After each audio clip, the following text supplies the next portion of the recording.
Bismillahirrahmanirrahim. Assalamualaikum warahmatullahi wabarakatuh. Terima kasih adik-adik ya atas kesempatannya hadir. Alhamdulillah, puji syukur kita panjatkan kepada Allah karena pada kesempatan kali ini kita bisa sehat semua hadir dalam perkuliahan terkait eh, profesi kedokteran ya. Jadi bagian dari perjalanan profesi ya, stase psikiatri ya atau kedokteran jiwa. Nah, sebelum kita masuk dalam kuliah, mungkin saya persilahkan kepada peserta atau mahasiswa untuk memimpin doa. Silahkan, siapa yang bersedia? Izin dok. Oh, baik, Iksan ya. Ya, silakan Iksan. Ya baik dok. Izin dok dan teman-teman sekalian. Sebelum kita mulai tinggal pada hari ini, mari kita bersama-sama untuk membaca doa pembuka. Subhanallah walhamdulillah wala ilaha illallah wallahu akbar. A'udzubillahi minasyaitonirrajim. Bismillahirrahmanirrahim. Alhamdulillahi rabbil alamin. Allahumma sholli ala sayyidina Muhammad wa ala ali sayyidina Muhammad. Rabbi shrah li sadri wa yassir li amri wahlul 'uqdatam min lisani yafqahu qawli. Subhana rabbika rabbil izzati amma yasifun. Wa salamun alal mursalin. Walhamdulillahi rabbil alamin. Amin. Ya, terima kasih Iksan ya. Ya, jadi kita masuk pada materi kuliah ya. Jadi pada kesempatan kali ini saya akan membawakan materi dengan judul skizofrenia ya pada topik kedokteran jiwa yang dibawakan dalam small group learning untuk profesi kedokteran atau koas ya. Jadi sebelumnya saya mau sampaikan juga bahwa pada topik kedokteran jiwa di profesi itu adalah mata kuliah yang berjumlah 3 SKS ya.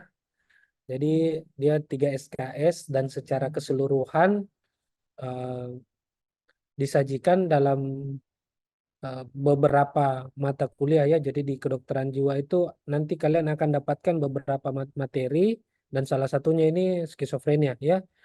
Dan stase ini berjumlah 4 minggu. Akan ada evaluasi pada minggu akhir. Nah, pada minggu pertama dalam bentuk materi kuliah seperti ini ya. Oke, sebelum kita masuk kepada materi kuliahnya, ada baiknya kita memperhatikan juga ya bagaimana adab murid terhadap guru, karena identitas kita sebagai mahasiswa Fakultas Kedokteran Universitas Muslim Indonesia tentunya tidak jauh dari nilai-nilai Islam ya. Oke, kita masuk pada materinya ya. Jadi materi skizofrenia ini atau penyakit skizofrenia itu merupakan gangguan mental berat ya. Pada kompetensi SKDI dia merupakan kompetensi 3A yang artinya bahwa ketika kalian mencapai tahap lulus dari Fakultas Kedokteran dan menjadi dokter, kalian diharapkan mampu untuk memberikan terapi pendahuluan ketika kalian mendapatkan kasus-kasus seperti ini di tempat kalian ya. Dan beberapa materi yang lainnya mungkin nanti akan disampaikan selanjutnya ya. Jadi skizofrenia, gangguan waham, gangguan psikotik dan skizoafektif. Nah, termasuk juga itu merupakan kompetensi 3A ya.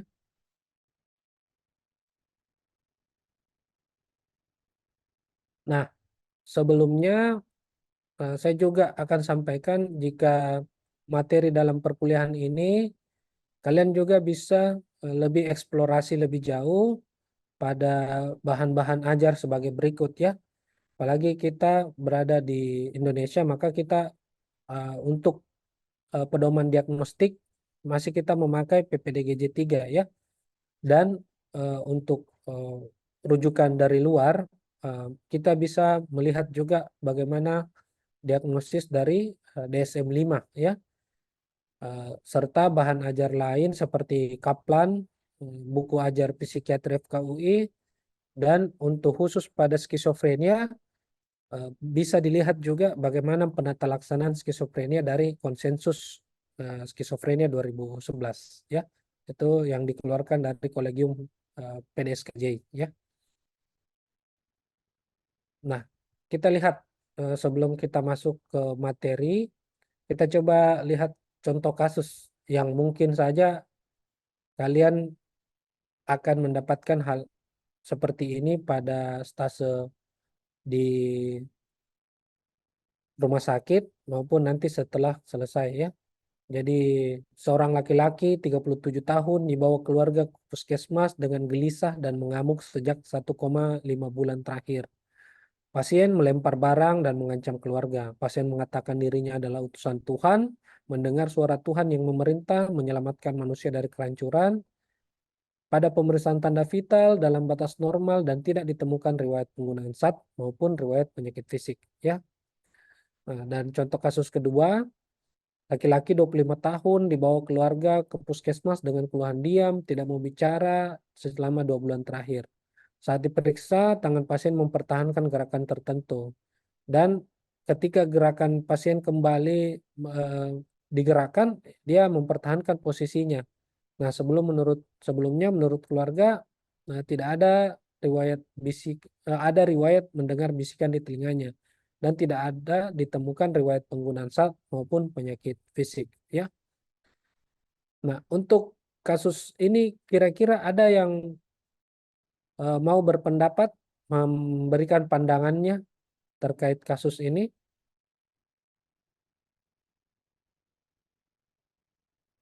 Rahmatillah, silahkan Dek.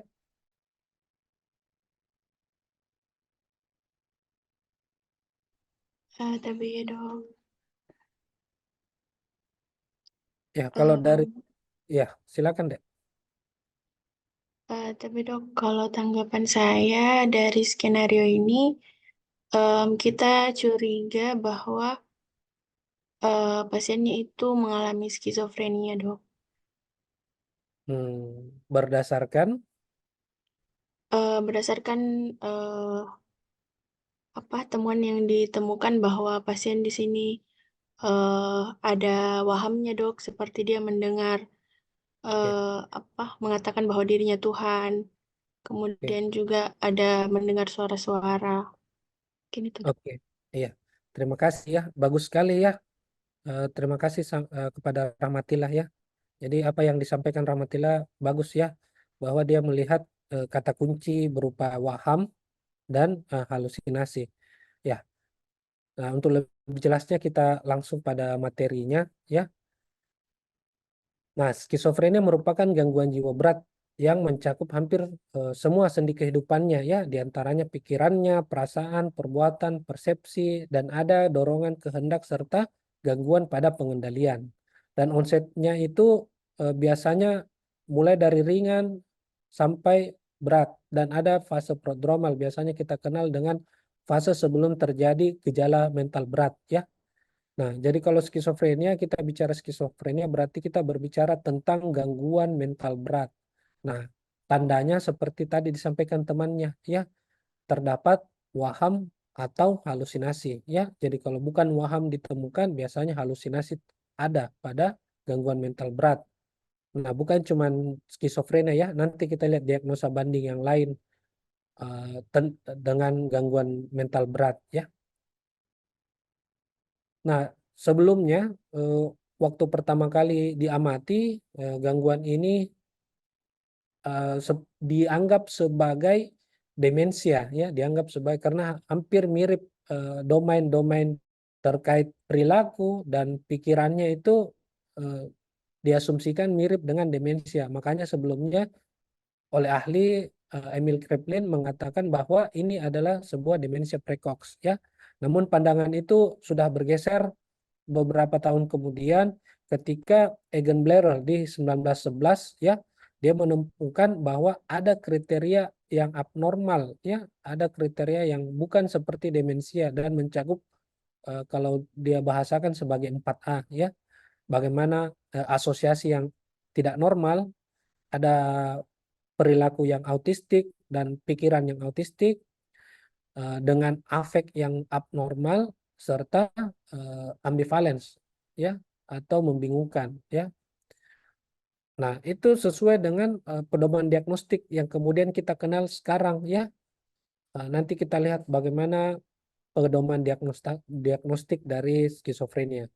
Nah, untuk prevalensinya sendiri dan insidensnya, bahwa skizofrenia itu gangguan yang paling umum, ya, sekitar 1% dari populasi umum itu menderita skizofrenia, dan secara global 23 jiwa di tahun 2018, dan angka kejadiannya itu di Indonesia sekitar 0,67%, dan di Sulawesi Selatan sendiri mencapai 8,85%, ya. Jadi cukup banyak, ya, dari prevalensi maupun insidensi dalam populasi umum, ya. Nah, sebelum kita masuk ke bagaimana gejala dan tanda yang kita temukan secara klinis, kita juga perlu menilai, ya, mengetahui bagaimana etiologinya, ya. Jadi harapannya nanti dalam tujuan setelah pembelajaran ini kalian mampu menjelaskan dan mengetahui tentang etiologi, mampu mengetahui tentang jaras-jaras atau dopamin pathway terkait dengan skizofrenia. Kalian juga bisa mengetahui tanda dan gejala skizofrenia, mampu mendiagnosa dengan baik, karena kompetensinya juga merupakan kompetensi 3A, serta bagaimana edukasi yang baik kepada pasien, ya. Jadi harapannya tujuan-tujuan dari pembelajaran ini kalian bisa capai, ya. Nah, kita masuk ke etiologinya, ya. Jadi ada beberapa aspek yang berperan dalam etiologi skizofrenia, ya, yang termasuk bagaimana peran biologi, peran psikologis, dan sosiokultural dan lingkungan.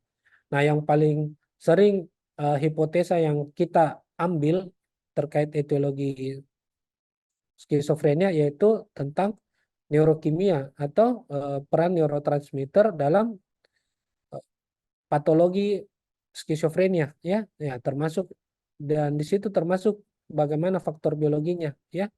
Jadi kalau secara genetik bahwa 15% atau sampai 35% ketika orang tua menderita skizofrenia, maka anak juga memiliki resiko dengan skizofrenia, ya.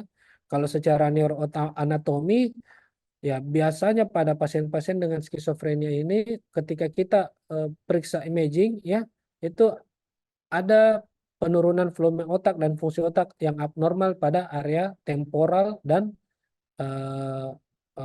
frontal, ya.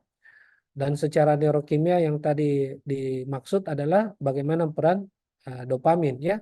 Jadi ada dysregulasi, namun bukan cuman dysregulasi dopamin, tapi ada beberapa neurotransmitter yang terkait seperti glutamat, serotonin, dan GABA, ya.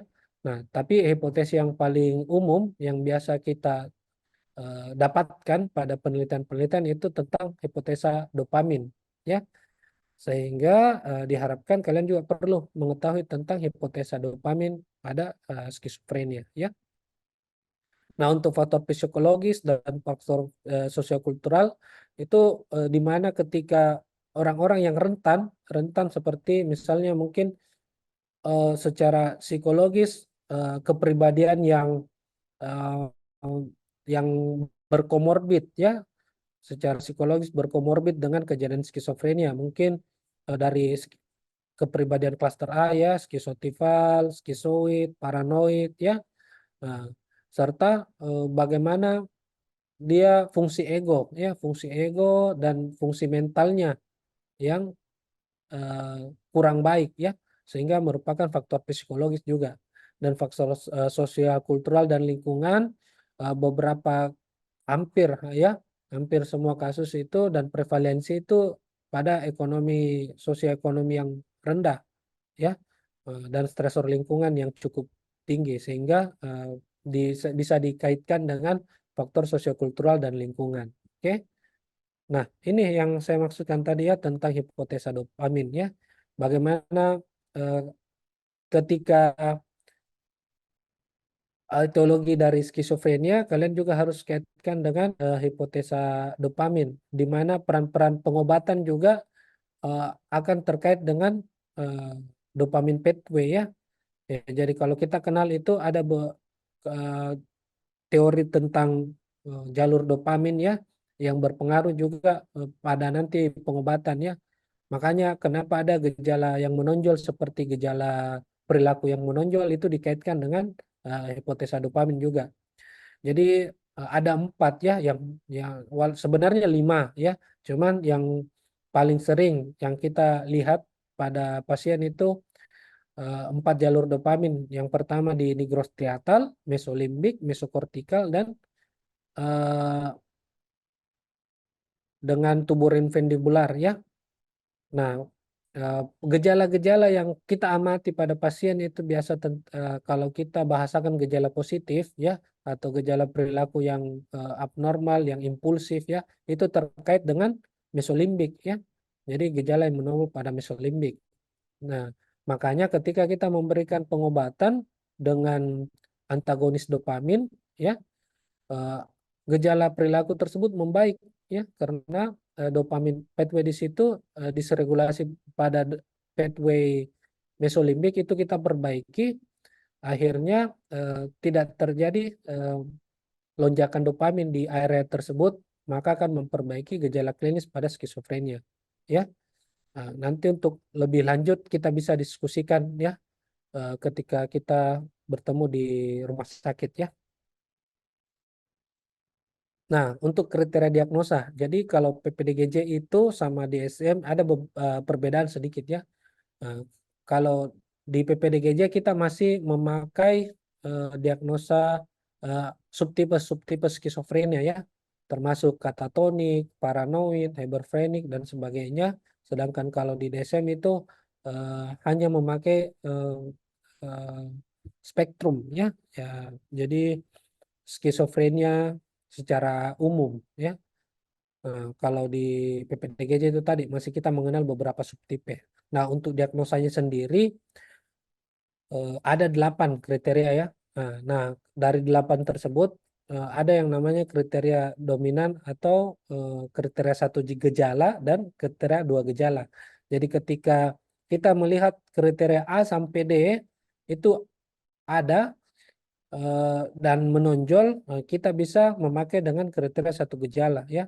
Namun ketika kita tidak menemukan di kriteria 1 gejala, biasanya kita lihat juga di kriteria E sampai eh, hanya ya, di mana ketika 2 kriteria memenuhi dalam 1 bulan itu sudah bisa digolongkan sebagai skizofrenia ya.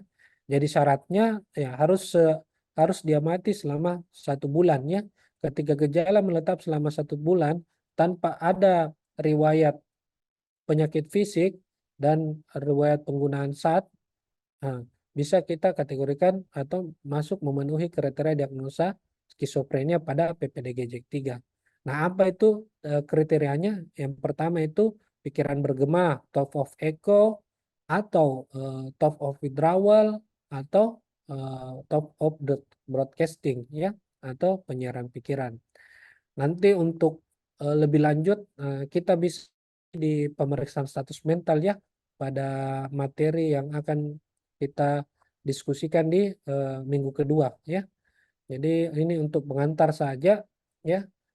Dan yang kedua itu waham yang dikendalikan atau delusion ya, kumpulan delusion.